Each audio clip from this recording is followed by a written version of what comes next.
আসসালামু আলাইকুম প্রিয় শিক্ষার্থীরা। উন্মুক্ত পাঠশালা ও মুন্না আইসিটি কেয়ারের পক্ষ থেকে সবাইকে আমন্ত্রণ জানাচ্ছি আজকে এই উচ্চ মাধ্যমিক আইসিটি ক্লাসে। তো আজকে ক্লাসগুলোর ধারাবাহিকতায় তোমাদেরকে আমি ফ্রি প্লেলিস্ট দিচ্ছি। শুধুমাত্র পুরো আইসিটি কোর্সের একটা ফ্রি প্লেলিস্ট দিচ্ছি। তো তোমরা জানো যে আমি তোমাদের একটা অনলাইন কোর্স চালু করেছি ইবিআই 1.0 বা উন্মুক্ত পাঠশালা এবং মুন্না আইসিটি কেয়ার। তারই ধারাবাহিকতা এবং তার সম্পৃক্ততায় আমি এই কোর্সগুলো ফ্রি প্লেলিস্ট আকারে দিয়েছি। শীঘ্রই আমাদের পেইড কোর্স চালু হবে ইনশাল্লাহ। তোমরা আশা করি সবাই যুক্ত হবে। তো আজকে উচ্চ মাধ্যমিক আইসিটি অধ্যায় 2 এই অধ্যায়ের ক্লাস শুরু হবে এবং আমি ইতিমধ্যে অধ্যায় 1-এর ক্লাসগুলো দেওয়া শুরু করেছি, পাশাপাশি আমি অধ্যায় 2-এর ক্লাসগুলো দিচ্ছি। তো দেখো, আজকে অধ্যায় 2 থেকে আমি আলোচনা করব। প্রথম প্রথম আলোচনা হচ্ছে, তো অধ্যায় 2 এর নাম হচ্ছে কমিউনিকেশন সিস্টেম ও নেটওয়ার্কিং। কি নাম? কমিউনিকেশন সিস্টেম ও নেটওয়ার্কিং, অর্থাৎ আমরা যে যোগাযোগ করব সেই যোগাযোগ সিস্টেম এবং কোন এই যোগাযোগ করতে গেলে যে নেটওয়ার্কটা লাগবে সেই নেটওয়ার্ক সিস্টেমটি আমরা আজকে আলোচনা করব। এই অধ্যায়ে আলোচনা থাকবে, ঠিক আছে? তো প্রথম আলোচনা হচ্ছে কমিউনিকেশন সিস্টেমটা কি। দেখো, কমিউনিকেশন সিস্টেম বলতে বোঝায় তথ্য বা বার্তা এবং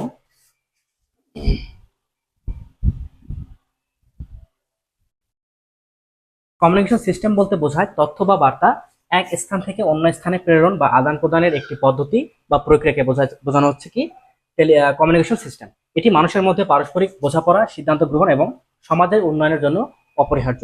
তো সহজে বোঝা যাচ্ছে, কঠিন কোনো কথা নয়, একদম সহজ কথা। কমিউনিকেশন সিস্টেমের ছোট্ট একটু ইতিহাস দেওয়া আছে, দেখো। খেয়াল করো, মানুষ কিন্তু ধাপে ধাপে তাদের ব্রেন বা বুদ্ধির বিকাশ করেছে। যেমন প্রথম ধরো যে আগুন আবিষ্কারের মাধ্যমে মানুষ তাদের প্রথম ব্রেনের বিকাশ ঘটাইছে। এরপর আস্তে আস্তে হাতিয়ার আবিষ্কার, তারপরে আরো আরো উন্নত প্রযুক্তি আবিষ্কার করলো, চাকা আবিষ্কার করলো। এভাবে আস্তে আস্তে মানুষ সংখ্যা আবিষ্কার করলো এবং সংখ্যা আবিষ্কারের পর এভাবে আস্তে আস্তে তারা ব্যবসা বাণিজ্য শুরু করলো। ব্যবসা বাণিজ্য করার পাশাপাশি তারা বিভিন্ন যোগাযোগ সিস্টেমের উন্নতি ঘটালো। যেমন তার মধ্যে একটা হচ্ছে প্রাক প্রযুক্তিগত যুগে প্রথম মানুষ কি করতো, প্রাচীনকালে মানুষের মুখের ভাষা, অঙ্গভঙ্গি, চিহ্ন, ধোঁয়া বা শব্দের মাধ্যমে বার্তা আদান প্রদান করত। রক আর্ট ও পেট্রোগ্লিফ বা গুহা চিত্র ছিল চিত্রের মাধ্যমে বার্তা দেওয়ার এক প্রাচীন পদ্ধতি। দুধ পাঠানো বা মেসেঞ্জার সিস্টেম, রাজারা ঘোড়ায় চড়ে দুধে পাঠিয়ে আদান প্রদান করতেন। তাহলে এই সিস্টেমগুলোর মাধ্যমে কিন্তু প্রাথমিক যুগে যোগাযোগ সিস্টেম বা কমিউনিকেশন সিস্টেমটা ঘটতো। যেমন খেয়াল করো, ইজিপশিয়ান যে হায়ারোগ্লিফিক আছে, ইজিপশিয়ান হায়ারোগ্লিফিকের চিত্র খেয়াল করো। এই যে আমরা যে বর্ণমালাগুলো দেখি, সেই বর্ণমালাগুলো যেমন লিখি, ইজিপশিয়ান হায়ারোগ্লিফ বা মিশরীয় গ্লিফিকে কিন্তু ছিল একটা পাখি, ঈগল পাখির মতো। মিশরীয় হায়ারোগ্লিফে ঈগল পাখি ছিল। এরকম প্রতিটা বর্ণমালা মিশরীয় হায়ারোগ্লিফে কিন্তু ভিন্ন ভিন্ন ভাবে সিস্টেম করে তারা এইগুলো প্রকাশ করতো। এটা ছিল প্রাথমিক যুগের কমিউনিকেশন সিস্টেম বা বর্ণমালা। আচ্ছা, লিখিত যোগাযোগ যুগ। তাহলে প্রথমে ছিল ধোঁয়া বা বিভিন্ন সংকেতের মাধ্যমে যোগাযোগ, এরপর লিখিত যুগ আসলো। খ্রিস্টপূর্ব 3200 সালের দিকে মেসোপটেমিয়ার কিউনিফর্ম লিখন ব্যবস্থার উদ্ভব ঘটে। তাহলে এটা একটু মনে রাখার চেষ্টা করবা, এগুলো এমসিকিউ থাকতে পারে।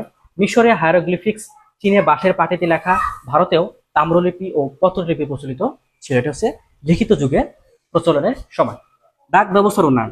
প্রাচীন চীনে এবং পারস্যে রাষ্ট্রীয় ডাক ব্যবস্থা ছিল। এটা হচ্ছে লিখিত যুগের পরবর্তী যে ডাক ব্যবস্থা, সেই সময়ের কথা বলা হচ্ছে। এবং 1840 সালে ব্রিটেনে পোস্টাল স্ট্যাম্প চালু হয়, পেনি ব্ল্যাক। এটি আধুনিক ডাক ব্যবস্থার সূচনা করে। তোমরা হয়তো যারা বর্তমান প্রজন্ম, তারা হয়তো ডাক সিস্টেম বা ডাক টিকিটটাও অন্তত হয়তো দেখো নাই। তো আমি ডাক টিকিটটা দেখছি, আমি সেই যুগের মানুষ। তো দেখো, ডাক টিকিট গুলো এরকম ছিল। মানে কোনো চিঠি পাঠাতে গেলে এই ডাক টিকিট চিঠির গায়ে লিখে মানে আঠা দিয়ে লাগিয়ে দিতে হইতো, তা না হলে কিন্তু এই চিঠিটা পৌঁছাতো না। মানে সেই চিঠিটা ভ্যালুড হইতো না বা ভ্যালিড হইতো না এই ডাক টিকিট ছাড়া। এটা হচ্ছে সেই পোস্টাল কোডের যুগের ঘটনা, ছোট্ট করে বলা আছে। যোগাযোগ ব্যবস্থা, সেই সময়ের যোগাযোগ ব্যবস্থা। বিদ্যুৎ নির্ভর যোগাযোগ ব্যবস্থা। 1837 সালে স্যামুয়েল মোর্স টেলিগ্রাফ আবিষ্কার করে, যেখানে মোর্স কোড ব্যবহৃত হতো। 1876 সালে আলেকজান্ডার গ্রাহাম বেল টেলিফোন আবিষ্কার করেন। গুগলি এবং মার্কনি 1895 সালে রেডিও বা বেতার তরঙ্গে বার্তা আদান প্রদান করার যন্ত্র আবিষ্কার করেছিলেন। টেলিভিশন 1920-এর দশকে এর মাধ্যমে চিত্র ও শব্দ একসাথে পাঠানোর ব্যবস্থা হয়। তো তোমরা এগুলো মোটামুটি জানো, এগুলো আর খুব বেশি বোঝানোর কিছু নাই। তো ঠিক আছে, এরপরে আছে ডিজিটাল যুগের ঘোষণা। তাহলে আমরা কয়েকটা যুগ পেলাম, প্রায় 5টা যুগ পেলাম। আমাদের বর্তমান ডিজিটাল যুগ পর্যন্ত আসতে প্রায় আরো প্রায় 5টা যুগ পেরিয়ে গেছে। তো বর্তমান ডিজিটাল যুগ কি? 1969 আবিষ্কৃত অ্যাপারনেট, যা আধুনিক ইন্টারনেটের ভিত্তি। 1971 সালে প্রথম ইমেইল প্রেরণ। 1983 সালে টিসিপি আইপি বা প্রোটোকল চালু হওয়া ইন্টারনেটের বিস্তার। Mobile phone, Martin Cooper, SMS 1992, TV calling, social media, Facebook, WhatsApp সবই আধুনিক টেলিকমিউনিকেশনের সিস্টেমের অঙ্গ। তো তোমরা এগুলো সবগুলো জানো। টিসিপি আইপি কি? টিসিপি আইপি তোমরা অধ্যায় 4-এ যখন ওয়েব ডিজাইন পরিচিতি ও এইচটিএমএল পড়ো তখন বুঝতে পারবে। তারপরে বলি, টিসিপি মানে হচ্ছে ট্রান্সমিশন কন্ট্রোল প্রোটোকল, এবং আইপি মানে হচ্ছে ইন্টারনেট প্রোটোকল। মানে ইন্টারনেট চালানোর জন্য কিছু একগুচ্ছ নিয়ম থাকে, সেই নিয়মকে বলা হচ্ছে টিসিপি আইপি বা আইপি বলা হচ্ছে। ঠিক আছে, তো এটা হচ্ছে মূলত ডিজিটাল যুগের যোগাযোগ সিস্টেম।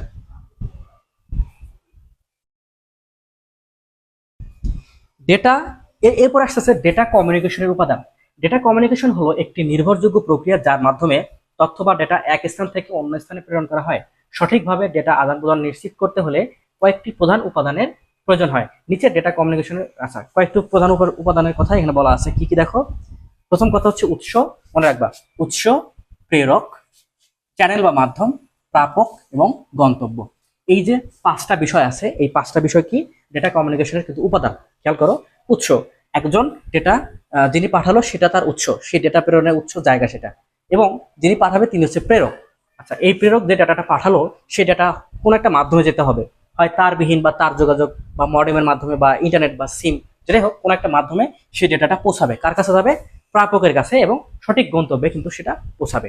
এটি মূলত ডেটা কমিউনিকেশনের উপাদান। খুবই গুরুত্বপূর্ণ, এখান থেকে প্রশ্ন থাকে মাঝে মাঝে যে ডেটা কমিউনিকেশনের উপাদানগুলো কি কি বর্ণনা করো, এরকম থাকতে পারে।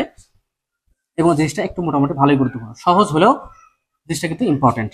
আচ্ছা, প্রেরক, প্রাপক, প্রেরক, বার্তা, এগুলো তোমরা একটু পড়ে নেবা। দেখো, এগুলো পড়লে বুঝতে পারো তোমরা।